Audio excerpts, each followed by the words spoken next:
Hello and welcome to Behind the Bearcat. This is the podcast where the Northwest Missouri State University Career Services Office chats with Northwest faculty, staff, students, alumni, and friends to hear about their career journeys, how they got to where they are, and how they became Bearcats. I'm Northwest Internship Coordinator Travis Klein. And I'm Hannah Christian, the Director of Career Services here at Northwest. And today's guest on our show is... Hello, I'm Alison Hanner, and I am currently the Director of Development and Public Relations for Bidwell Riverside Center and Hawthorne Hill, two nonprofits in Des Moines, Iowa, who work with families and children experiencing poverty. And we have a couple of different programs that kind of help them on their journey to self-sufficiency. Awesome intro. I would like to take credit for that.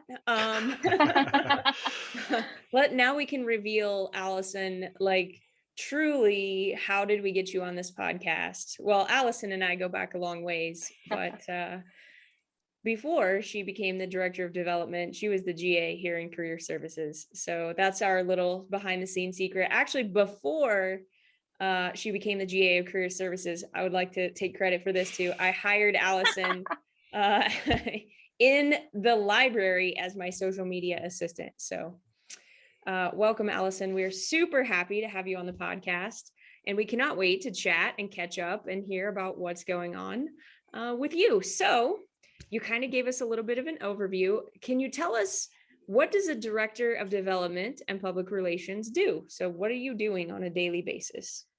Oh my goodness. Well, I think that's one of the things I like most about my job is that there's not one typical day. I wear a whole lot of different hats.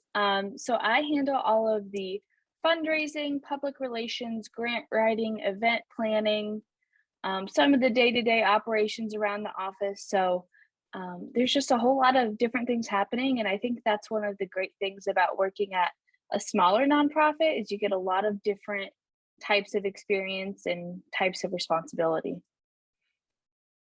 Were you interested in working at a nonprofit when you left college? Can you kind of give us a little bit of your journey here at Northwest all the way through getting your job that you have now?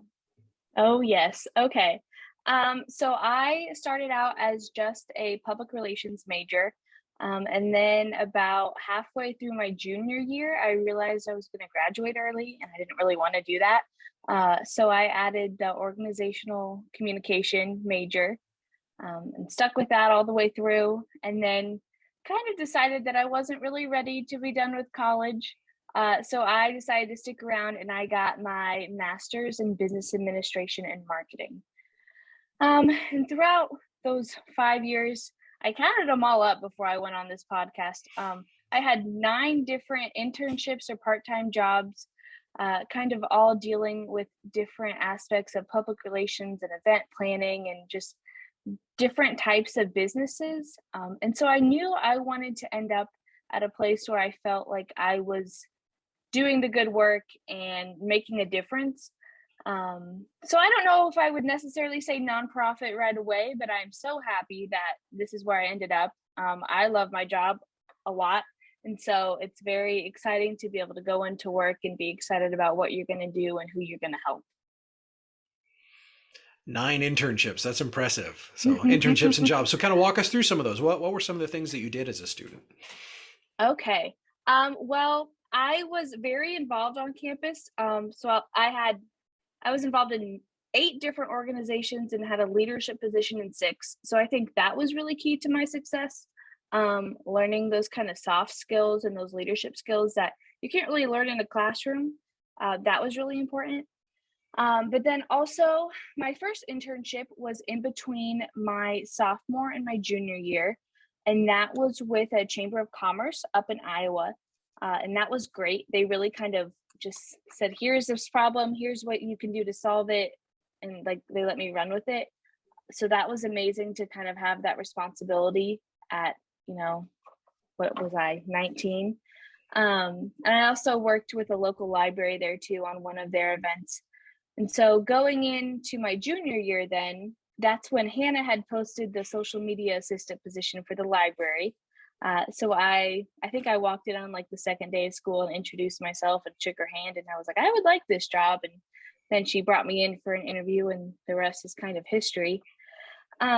Stellar portfolio, I might add, because Alison had documented, this is a key point, like Alison had documented everything that she had done in those 2 previous positions. So she had graphics, and it was a paper portfolio. I very much remember, like, she had graphics, she had data on what she'd done, it was all put together. She was telling stories about how her experience, like what she'd learned.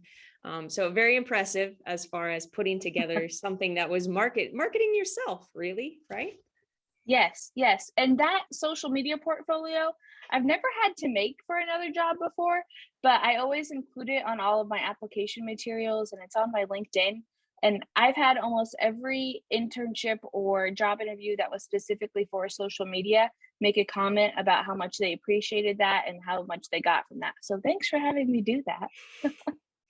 So yeah, if you're listening to this and you're in any sort of social media or any kind of media or anything where you're creating these deliverables for your internship, save that, turn it into a portfolio. Like, it can be very useful for you, like well into your career. It doesn't just have to be, once you get out of college. Yes, and do that while you're still, in the midst of it, and you still have access to all of the accounts, because whenever, you eventually get kicked off, it's very hard to go back and find that like 1 or 2 viral posts that really did well. So the sooner you can do it, the better. We had some viral posts at the library. Do you remember? Oh, yeah. Talk about our viral posts. Well, I got into a meme war one time with UCM. That was fun. There was a lot of like weird, social media trends that were happening, and I think we were like one of the first to kind of jump on them, and you kind of let me just run with it. You were like, Alison, whatever you think's fine. And I was like, oh, okay, let's try this. That was good. Were you talking about the Dr. J Snowman or? Alison? Hold on. Okay. 1 second, Ken. No problem.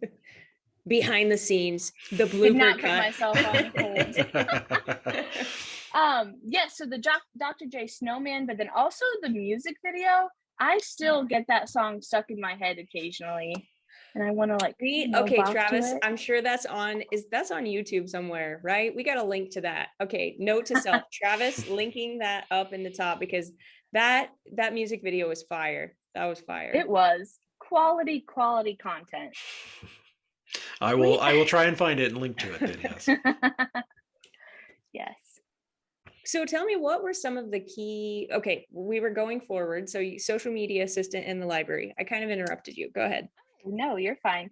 My other job, my junior year, and then also into my senior year, I was an account executive with student media. So I sold print, radio, and television ads for student media. And I didn't really love that job, but I was fairly decent at it. But I think I've talked about that job in almost every single interview that I've ever had, because it's having that direct sales experience and then going into marketing, you kind of get both aspects of it. So like marketing, public relations, it's very much kind of the soft sell, the pre-work before you're actually making the ask. So it was very interesting to be in that position of, you're meeting face to face with these business owners and you're trying to convince them, like as a 19 or 20-year-old, that what you're selling is important to them. And that's like skills you can't really replicate in the classroom. So getting out and getting those experiences were very, very helpful. And then, oh my goodness, I feel like I'm going to have to pull up my LinkedIn. So the summer between junior year and senior year, I had an internship with Iowa Finance Authority. So that was working within the Iowa government, which I really liked. They let me do a lot, and I got to kind of see, working at a bigger organization, statewide, how they're enacting policies. And something that was really important with that internship was learning how to take this really complicated, like financial jargon, and translating it and writing it in a way that like the everyday Iowan can understand. That was a very important skill that I think I still use to this day. Making sure that your audience knows what you're saying is very important. And then senior year, I still was employed as an account executive and with the library as a social media assistant. And then I got a week-long internship. Where was that? Okay, no, it was the summer before my senior year. I had a week-long internship with the Fraternity Communications Association. And so that was really cool. They paid for my flight out to North Carolina to help out with the communications conference for all of these different fraternity and sorority professionals. So that was great. At that time, that was my dream job. I wanted to work for a national headquarters of a sorority. That didn't pan out, but that's okay. So just networking with all of them, seeing how they all work, that was awesome. And I got to, fly out to North Carolina for free. So that was cool. I really am going to pull up my LinkedIn because I can't remember the other ones. How did you decide? So you said you weren't ready to graduate, right? You still wanted to go to school. How did you decide to do an MBA? Communication and MBA seem to be very different aspects of work. Yeah, so that was also quite an interesting time in my life. It was very stressful. So I really, at that point, Northwest was coming out with this, I think it was a strategic communications graduate degree, but it was an all online program. So I was interested in that. But at the same time, they didn't really have all the specifics figured out. And I didn't really know if I wanted to be in the middle of all that. I wasn't ready to be done with college, but I also wasn't ready to spend 3 years working through that. So I kind of explored the idea of an MBA and looked into what the classes would be like and how it would be going from the School of Communication to the School of Business. And there is a transitional class that I had to take to cover all the prerequisites. And it was pretty difficult going from the School of Communication to the School of Business, but it really worked out well. It was a challenge for me, grad school was. My undergrad, not that it was easy, but it certainly was nothing like grad school. That was a fun time. But I just knew that I probably would eventually want to have some type of graduate degree. I wanted to end up in some type of leadership role. And once you get a degree, no one can take that away from you. It's going to be with you for the rest of your life. So just looking at kind of the financial aspects of it too, getting a graduate assistant position really made a lot of sense. You basically get your degree for free. So that's what I did. So did you check out LinkedIn? Did you find what you were looking for? Yes, I did. Okay. Yes.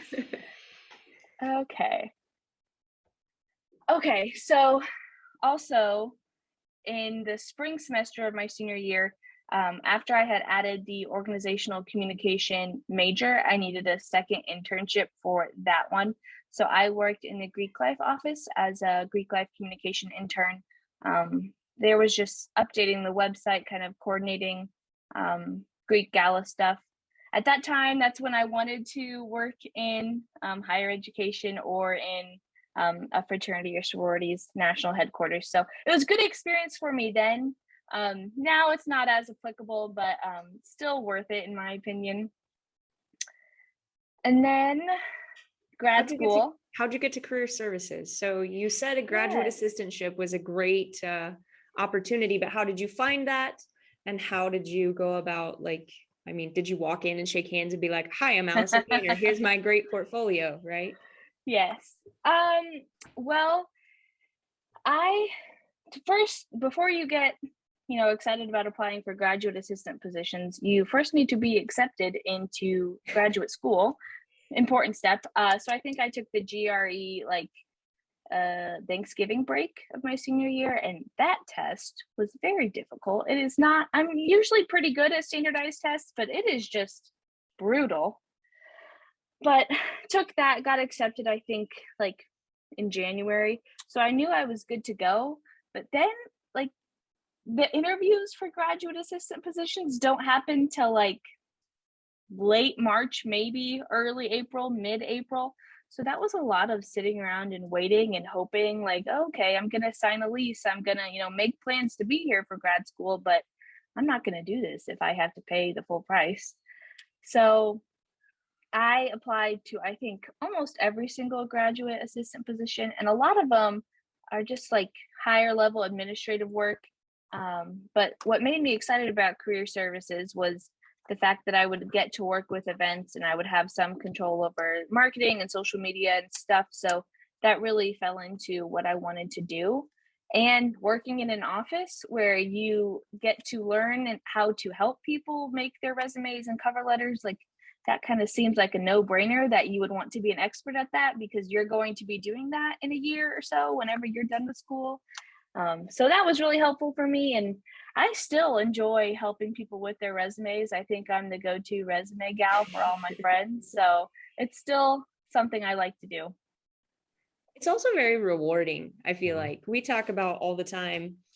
We get to celebrate with every student. Like everybody, loves making their resume. Like they're pursuing a new opportunity, kind of graduating, getting a new start on things. And so we're just every day we're like celebrating wins. We don't have to Yes. ask anyone for money or give them Fs or anything negative like that.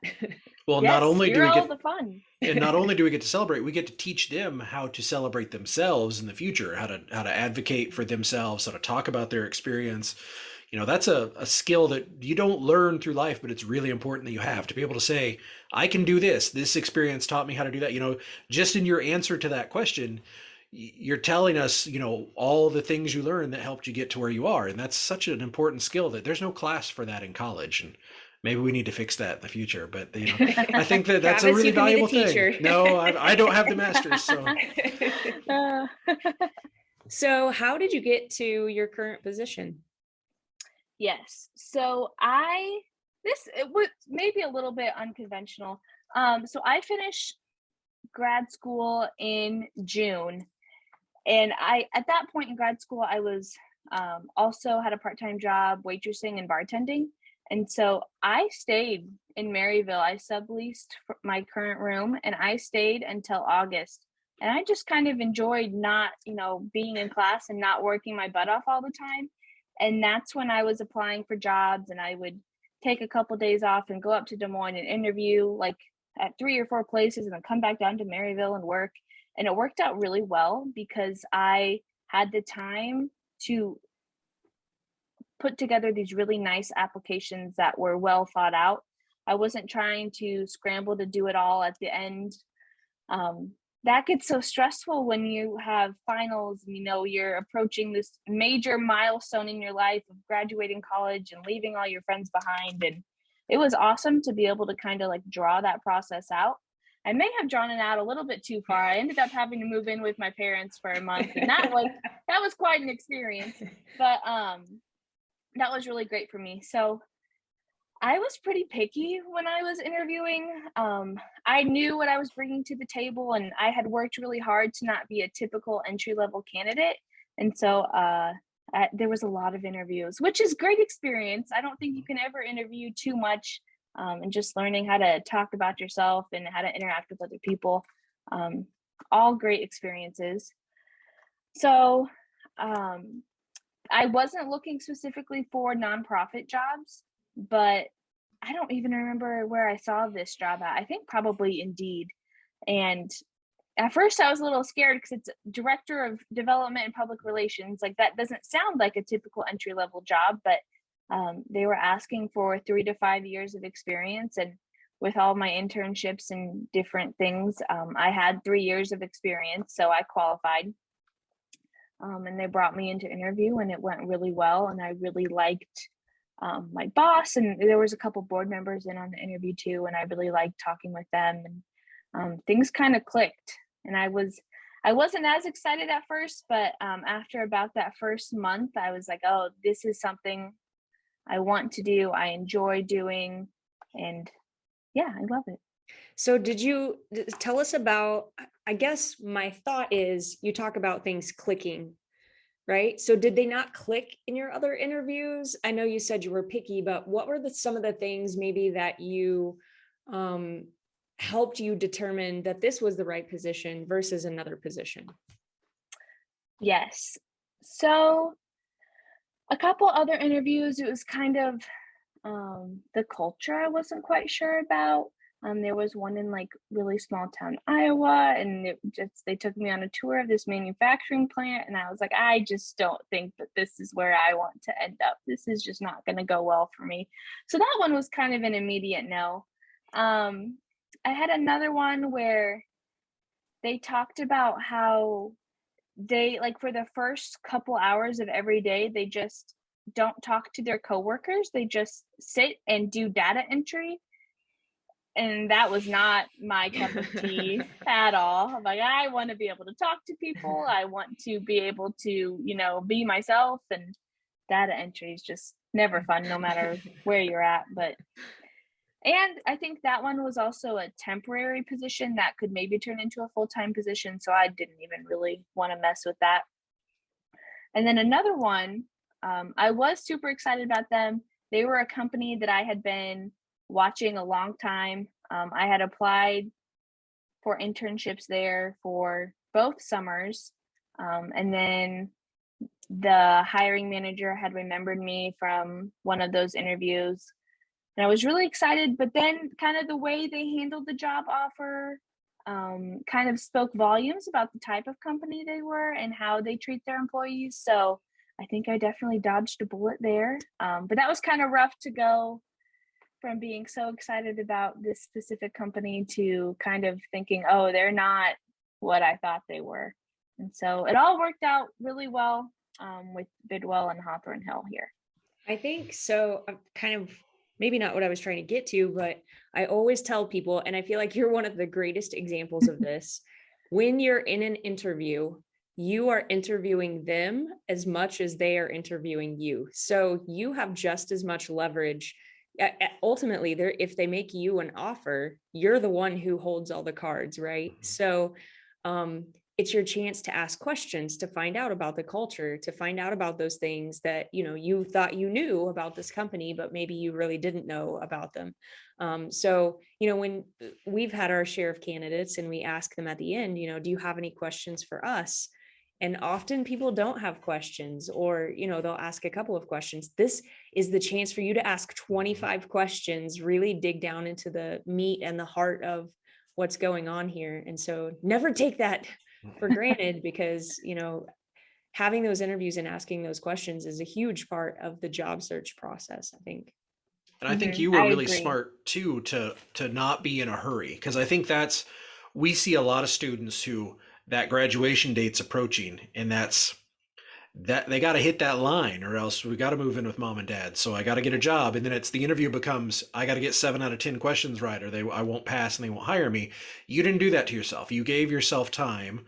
You allowed yourself to be picky. And I think the maturity to do that is rare in a student, but I think it's really smart way to do it, because it is, if you're not going to fit with them as a culture, like you said, that one company you were jazzed about until you kind of saw behind the curtain, and then like, no, this doesn't fit. Like, that's more graduates need to do that. I mean, need to take a more kind of mature approach to it, that this isn't me begging for a job and the first one that puts something in my hand is the one I take. It's really, I have this to offer you. What are you offering me? Can we come to an agreement together, and ask those questions? And yeah, don't put yourself in such a time rush, because I think, you had to live with mom and dad for a month, but I bet that month was a lot better than having a job for 6 months that you would have hated and had to find a way out of. So.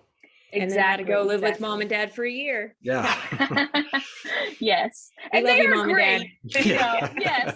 They're probably going to listen to this. And I appreciate them, taking the time and letting me move back in. But yes, I agree. And just not putting that extra pressure on yourself on top of a already very, very stressful time when you're leaving college. If you have the financial means or the setup to be able to just hang out and live the college life for a couple extra months and take the time and put together really nice quality applications, I think it's so worth it. Yeah, I think that's the key too. 2 keys. One, you prepared for the 3 or 4 years prior to that in a way that many students don't. And number two, you did take the time. You weren't just partying or laying around for those couple of months, right? You were doing Yes. the research, you were putting the time and effort, you were reaching out to people, if I remember correctly, like maybe Oh yeah. making those phone calls. So putting the work in. So you put the work in for a couple of months to be able to have some high quality materials when you were going into those interviews. Exactly. So let's flip back to what you do now. So when you started, kind of what was the change from going from college student to professional? I'm always very interested in how that change Yes. went. What did you learn? What were some of the surprising things?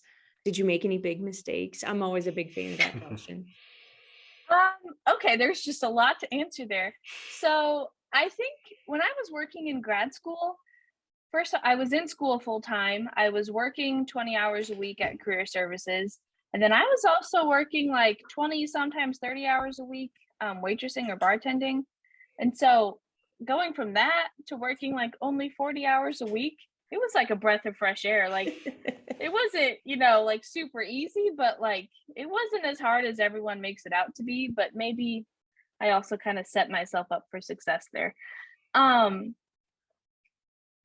it's very interesting coming in as a new person. I was 24 when I got this job, and kind of I was like immediately on the leadership team here, and just kind of working to navigate that. And also, this position was only created like 2 years prior. So it's not like we had a long line of this is what this position does and this is what you should be doing every day. It was kind of here's what was done in the past, but nothing set in stone. If you want to, change up a few things or change how you do things, like feel free. And my boss has been really great. He is very, what do you think we should do, Allison? How do you think we should handle this? And I'll give him an option. And sometimes he'll say yes right away. Sometimes he'll, want to think it over, but very much willing to trust me and let me kind of have control over our public relations and fundraising strategy. So I really like that. But then also the other aspect of it, I've never worked in a fundraising position before. So kind of learning how to go about that, and seeing kind of the parallels between doing that direct selling that I was doing at student media to kind of making the more soft asks.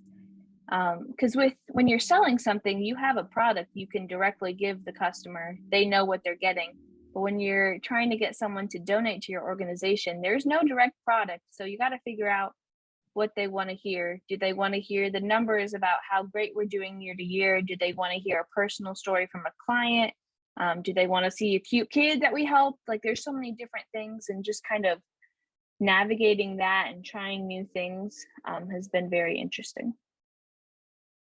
That's very cool. Mm-hmm. How did COVID affect your job? I would imagine trying to fundraise during, quarantine was probably difficult. So how did you handle that? Yes. So we actually, I think things kind of started shutting down mid-March, and we actually had one of our biggest fundraisers of the year planned for mid-April. So that was very stressful. We put that on pause for a couple months and then eventually went to a virtual fundraising format in July of that year. And I kind of saw COVID as an opportunity for us, because there was so much heightened awareness of how this is going to affect people living in poverty. We had one of our busiest marches, I think, in the history of Bidwell at the food and clothing pantry. And I had every major news station in Iowa out at our campus. And it's hard to quantify this, but we had a major increase in donors. So we're assuming that's from that increased media coverage, which is great. But again, hard to tell. It could just be that people wanted to help and our name popped up. But that was very rewarding to kind of see that. Well, just to see that you got media coverage and you got news stations to come out to your organization, I take that as a personal win every single time that happens, because it is hard to get them out and get them, wanting to cover your stories. But that was exciting. But I worked from home from mid-March to mid-July, and that was interesting. I liked working from home, but then you just miss those like interactions with everyone, and you kind of miss what's happening if you're not, like over communicating. So I'm happy to be back in the office and back to day-to-day stuff. Words of advice, words of wisdom. Oh my goodness.